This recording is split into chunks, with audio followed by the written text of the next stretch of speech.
Hello and welcome to the very first episode of 6 Feet Under the Radar. I'm your host, Jaden Salazar, and our special guest for this week is... Eric Strumsky. Hello. A bit underhyping himself there, but he is also the author of successful isn't the right word. Of a comic. He's the author of a comic. Yeah, I like to think I sell it. I have been working with not necessarily some legal problems, but some questionable stuff. Speaking of questionable things, our case today, the one, the only, the infamous Jack the Ripper. Impressive. I don't know too much about him. I do know that he killed a bunch of people and, cut them open, I think. We're definitely going to have to get into the case to figure out most of this stuff. Yeah. Okay. So, the setting, 1888, East End, London, particularly the Whitechapel district. So, think about Whitechapel.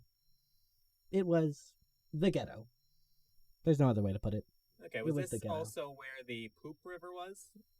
It was actually not where the Poop River was. That was a completely different district. Huh. I knew it was somewhere around there. Yeah, it's really weird that London has so many places of poverty. Anyways, in this heavy crime-ridden city is where Jack the Ripper came to be.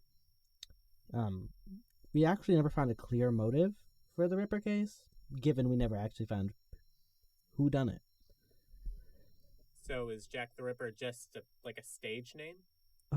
You'll learn about it's a stage name that he actually, or she, picked. Huh.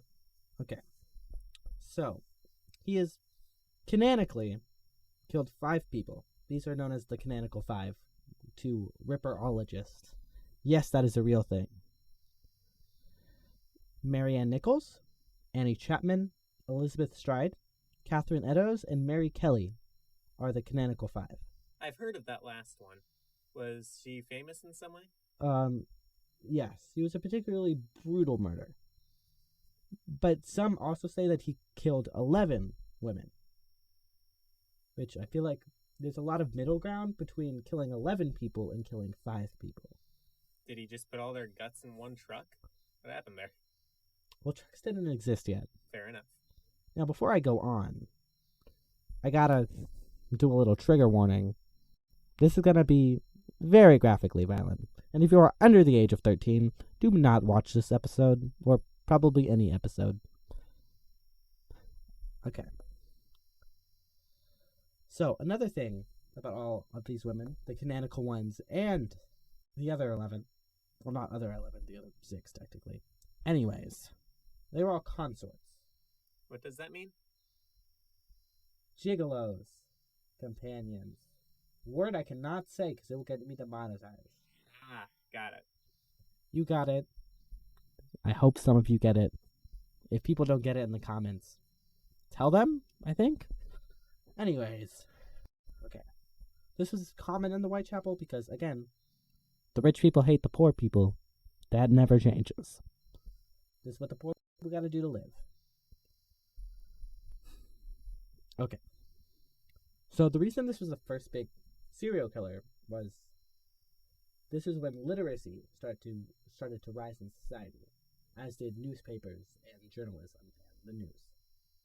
Okay, so now people were actually learning about Jack the Ripper from all over London or England. Yes.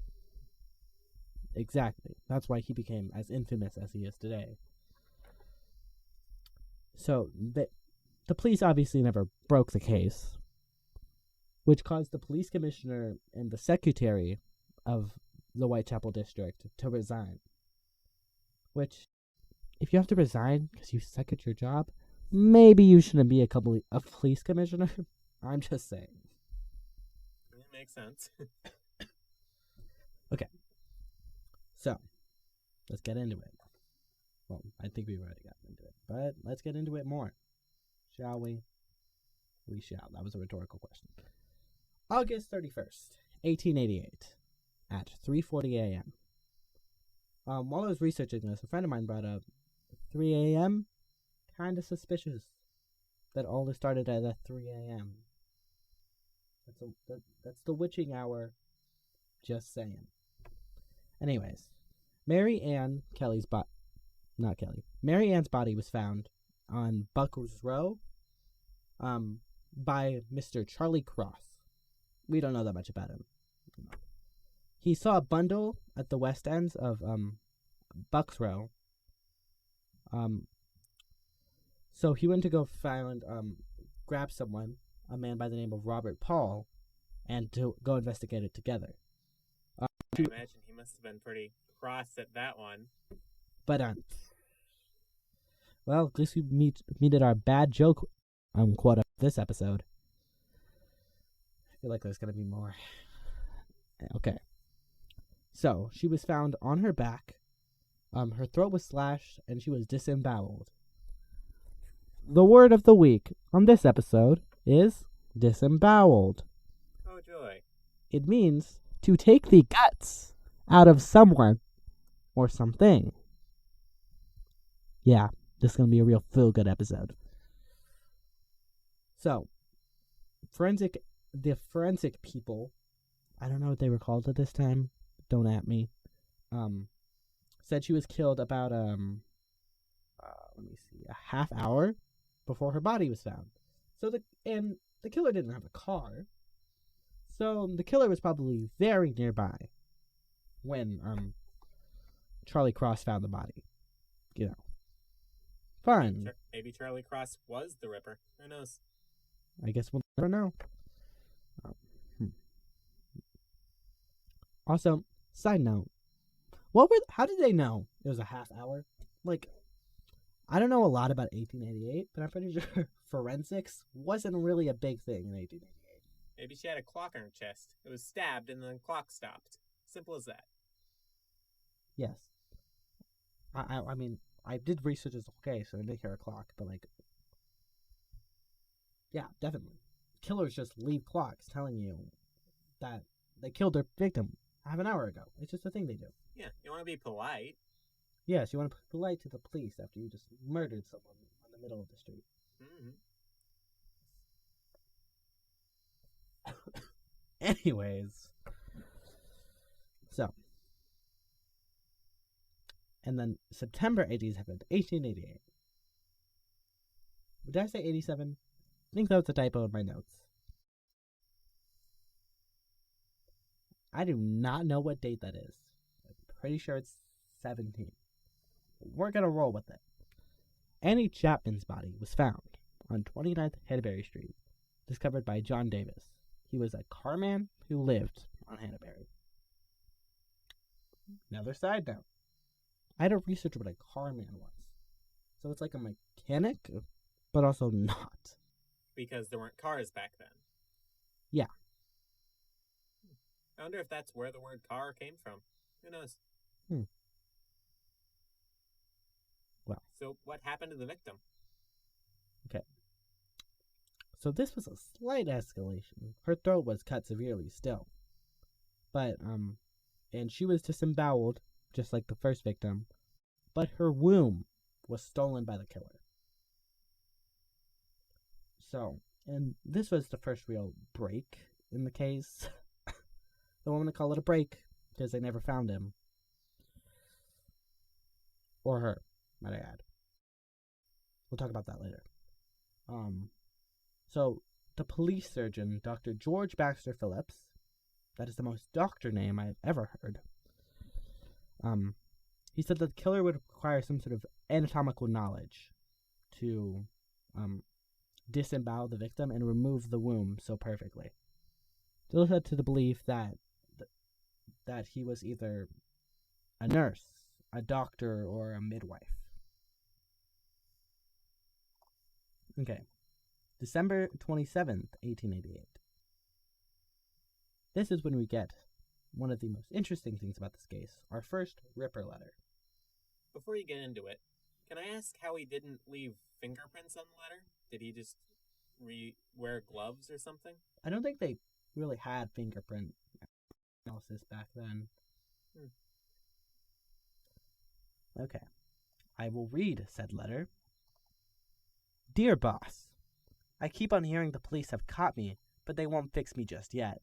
I have laughed and they look so clever, talking about being on the right track. That joke about the leather apron gives me real fits. I'm down on the word I cannot say without getting demonetized, and I shan't quit ripping them till I do get buckled. Grand work the last job was. I gave the lady no time to squeal. How can they catch me now? I love my work and I want to start again. You will soon hear of me with my funny little games. I saved some of the proper red stuff in a gingerbread bottle over the last job to write with, but it went thick like glue and I can't use it. Frederick is fit enough, I hope. Ha ha. The next job I do shall clip the lady's ear off and send to the police officer. Just for the jolly, wouldn't you? Keep this letter back till I do a bit more work, then give it out straight. My knife's so nice and sharp, I want to get to work right away, if I get a chance. Good luck. Yours truly, Jack the Ripper. Don't mind giving me the trade name. P.S. Wasn't good enough to post this before I got all the red ink off my hands, curse it. No luck yet. They say I'm a doctor now. Aha. I understand having a passion project, but that seems a little too far. Yeah.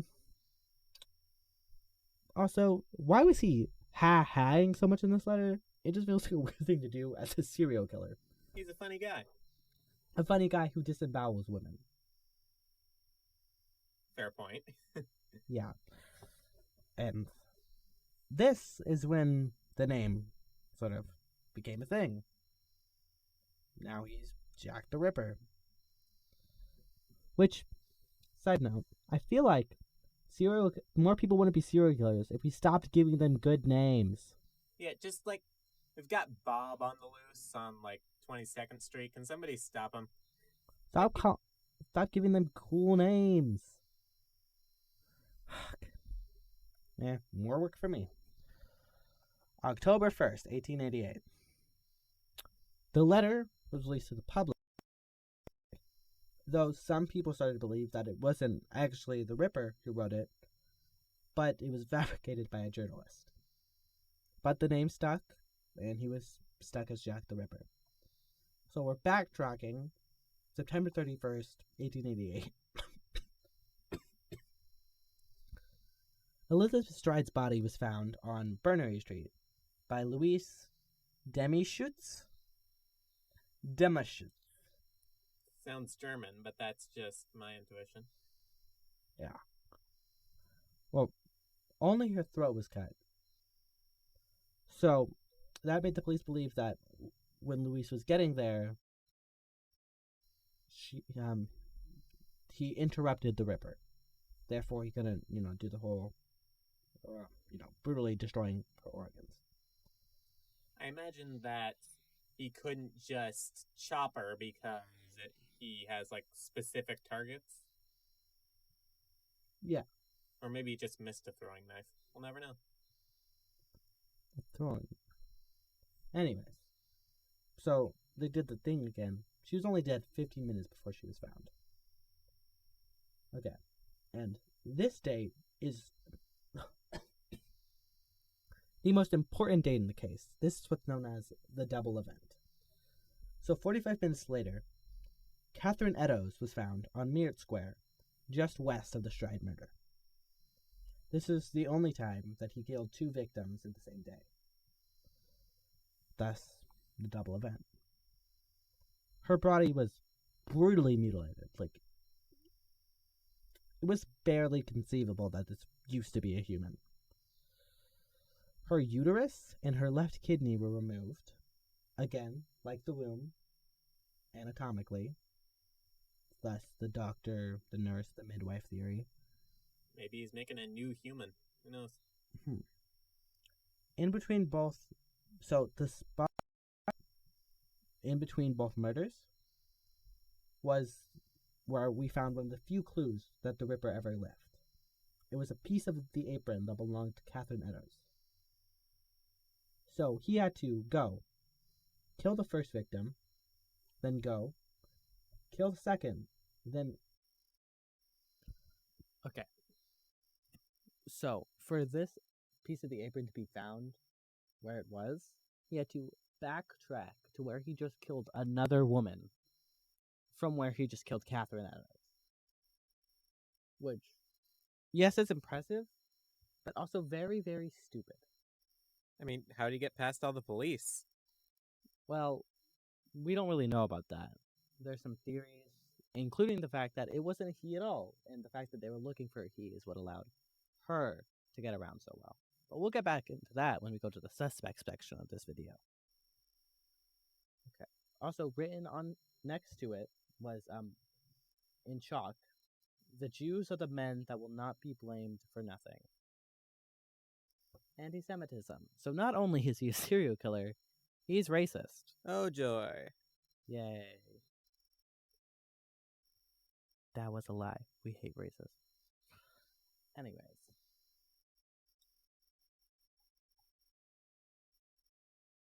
Okay, so then they received a postcard dated October 1st with like the same handwriting as the original Ripper letter that read, "I was not codding, dear old boss, when I gave you the tip.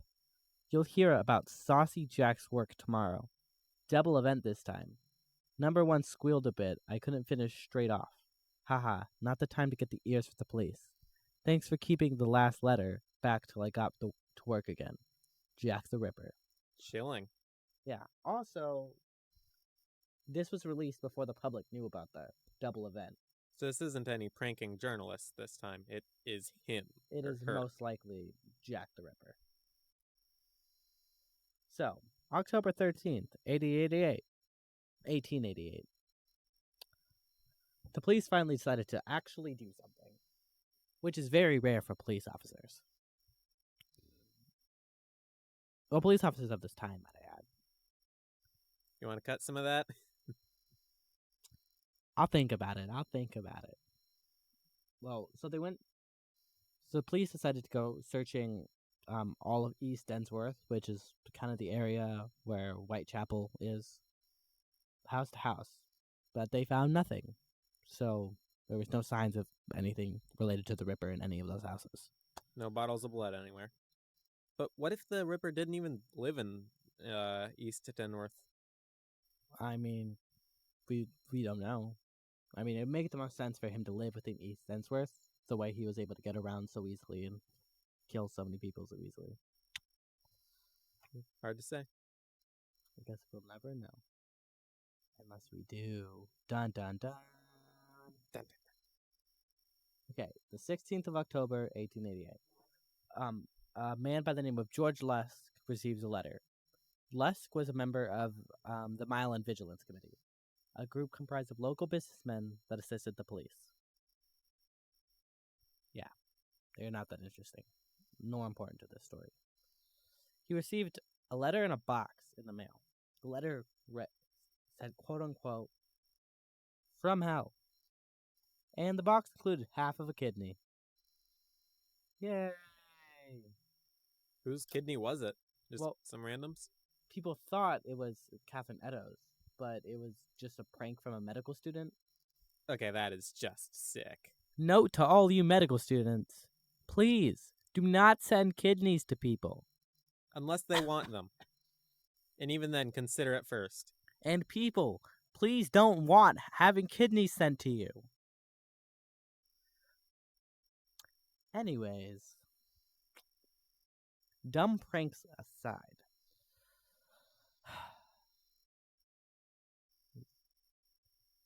Okay, this is our last victim, kids. Mary Kelly. Her body was found on the November 9th, 1888, on 13 Miller's Court. This one is different. She wasn't found just outside, just walking home when she got murdered. She was found in her bed, laying down. There's no signs of struggle. Her body was disemboweled, and she was, quote unquote, virtually skinned. The landlord's assistant came to go to get rent, and then they found her dead body. I don't think they got rent. No. I mean, unless it was in the bowels. But still, that is just disturbing in so many levels. Yeah, Jack the Ripper being disturbing. Ooh, what have thought? Not me. Ooh. Okay. So the landlord said, quote unquote, I could not drive the sight away from my mind. It looked more like the work of a devil than a man.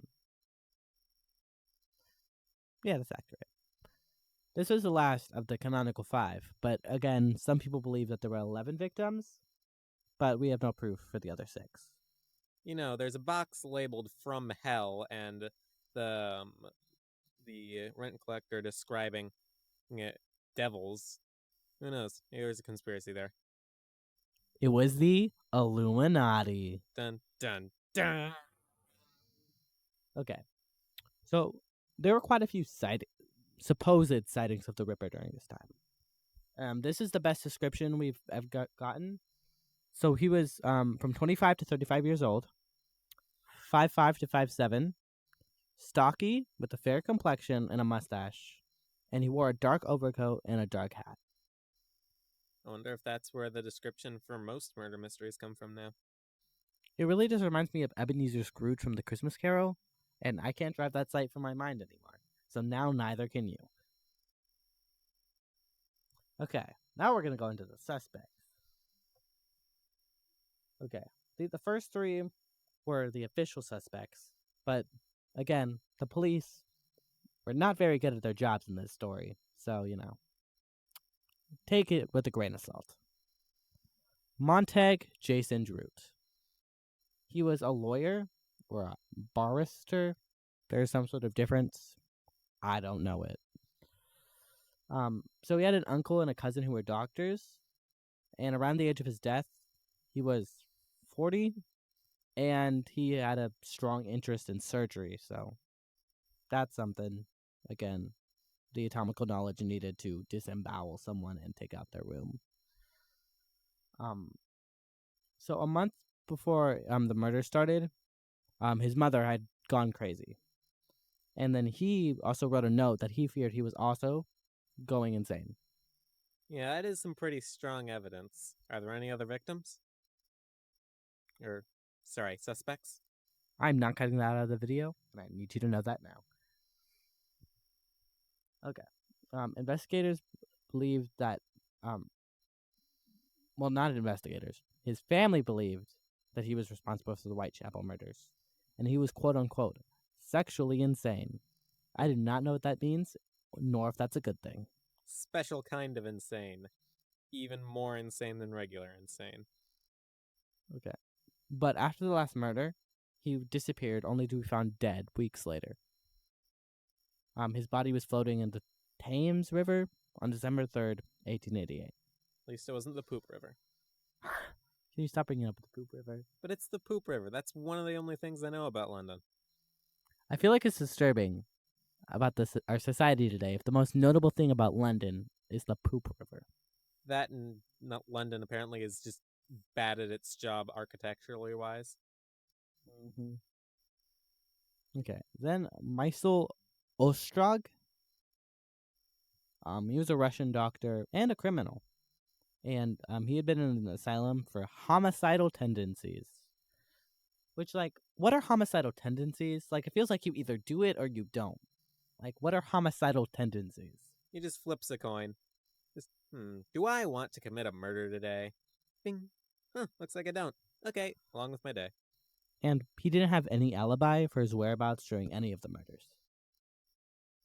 But besides that, we really have nothing placing him at the scene of the crime. So, yeah, there's not as much strong evidence here. Aaron Kozaminski is our next suspect. He was a Polish and Jewish resident of Whitechapel. He spent some time in an asylum around 1889, and he would stay in asylums till he died in 1919. He was known for his hatred towards women and particularly consorts, like all of the victims of the Ripper. His description is near exactly perfect to the description that other people have given of the Ripper. He seems like a strong suspect. Yeah. So, there was supposedly a scarf that was Catherine Eddowes that had DNA on it from him, which and also from Catherine. So that would place him at the scene of the crime if the scarf was indeed hers. But the person who did the DNA evidence failed. So they said he had a trait that was within only like, I think it was 0.001% of the population. But he actually found a different trait, which is found within most people of European descent. Everybody did a murder. It could have been literally anybody. Yay! Now, this is my personal theory. So, we're going to go into this one. This is Jill the Ripper. Not really a person per se, but more of a general idea that it was in fact a woman. Feminism! But like not, because she was a murderer. So this was stated by famed Inspector Alberline. I don't know about him. The idea was that she was able to get around and commit these murders because the police were looking for a man. Therefore, Jill would be able to go by undetected. Also, if she was a midwife, blood on her clothes wouldn't be unusual. Therefore, another famous name for this theory is the Mad Midwife.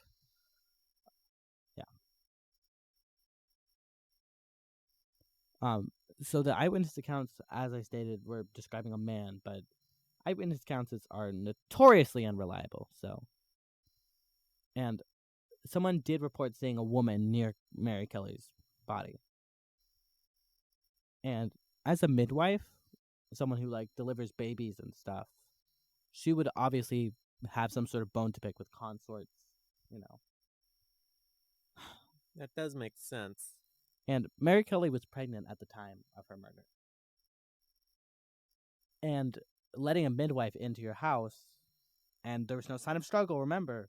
So her letting the midwife into her house, it wouldn't have been unusual. That does answer that question. Yeah. Still, it's horrendous to think that anyone would just skin someone down. Yeah, but again, that could be literally anybody. Okay, this is more of a conspiracy theory, if anything. It's not exactly the most, let's say, respected theory in the community. Illuminati. Even worse. Prince Albert Victor Christian Edwardson. They think that the prince did it. So, he was known to frequent the sort of area of Whitechapel. An activity that actually got him syphilis, which caused him to go insane. Well, people think it caused him to go insane, I must rather say. So the theory goes that he possibly had a child with the local woman, and that Queen Victoria demanded that everyone who knew about the child be taken care of. And him, having gone crazy, would have done it. And this sounds more like a book plot than an actual theory. Let's be honest. You have no idea how hard I resisted the temptation to just scream a game theory. But let's move on. This is what I deal with, people. Okay. Well, another reason why this theory is sort of popular is if he was royal, he would have a lot of resources to cover this up. But my take is, if he was royal, it'd be a lot more noticeable if he was out there killing and just being there. Eyewitnesses wouldn't be as foggy if it was somebody they knew all over the news, I suppose. Mm-hmm. And there's, like, really no evidence for this. Okay, this one's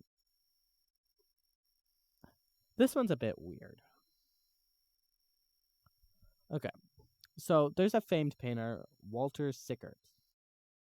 And this crime novelist, Patricia Cornwell, if you know her, you know her. She wrote a book where she stated that Walter Sickert was the Ripper. For context, he was wildly obsessed with the Ripper. In a lot of his paintings, he makes references to the Ripper. Well, made references. He's dead now. And he titled one Jack the Ripper's Bedroom. And one of his paintings supposedly mirrors Mary Kelly's stance when she was murdered.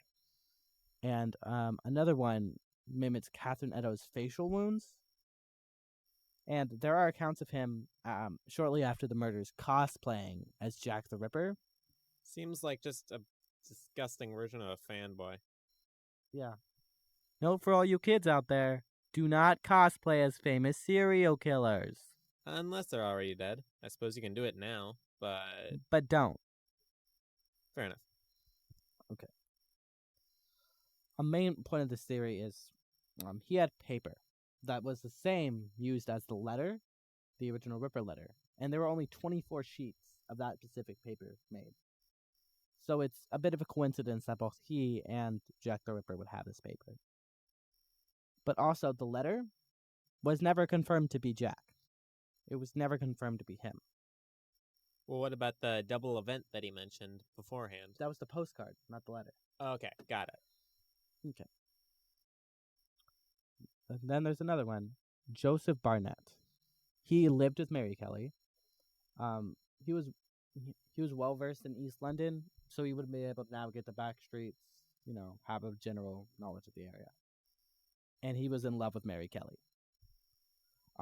He disapproved of her life as a consort, so he made money to help keep her off the streets. So he supposedly started the murders to scare her off of the streets, because if someone is killing consorts, you're not going to want to be out there consorting. How nice of him. Yeah, he's a real stand-up guy. But after he lost his job, she went back out there. So after a fight, he moved out. They had a fight about her being a consort. And that was only 10 days before she was found dead. Okay, another backup fact. He's a fish boarder. He would have some crude anatomical knowledge, like not as much as a doctor. But maybe enough to remove the womb from someone? Maybe. But, I mean, fish boarders aren't exactly the most medically minded. Now, James Maybrick. This is one of the bigger theories, kids. He was a cotton merchant. His death coincided with the end of the killings. So around the time he was dead was when the Ripper stopped killing people. Also, he didn't live in Whitechapel. He lived slightly away, so he would have the benefit of not killing in his own locale. Main thing was, later on, his estate was sold or something, and someone went to his room. Under some floorboards, they found a notebook. Again, sounds like a movie plot. I know. It was signed Jack the Ripper, and it gave a detailed description of the killings. Well, that sounds like he just did it. Didn't seem like there's any contest there. That's not even the worst part. He had a pocket watch, which had the initials of all the 5 canonical victims, I am Jack, and J. Maybrick written on it. That, actually, the watch. The conspiracy theory. She had a clock in her chest. It all fits together. It all fits together. This is what I deal with. No, okay, so that's the end of our suspect list. Is there any suspect you particularly think did it? I mean, the one that had a clock. Of course. Also, yeah, he had a diary signed by Jack the Ripper under his floorboards. I think that kind of seals the deal there. I mean, but anybody could have said they killed any of them. True, but what about the handwriting? Was it Jack the Ripper's handwriting? I don't think anybody did check the handwriting. They really should have. I still personally think it was a woman. I mean, she would have been able to get around better. True. Mm-hmm. But the main theory is that it's Joseph Barnett. That's what at least most people believe.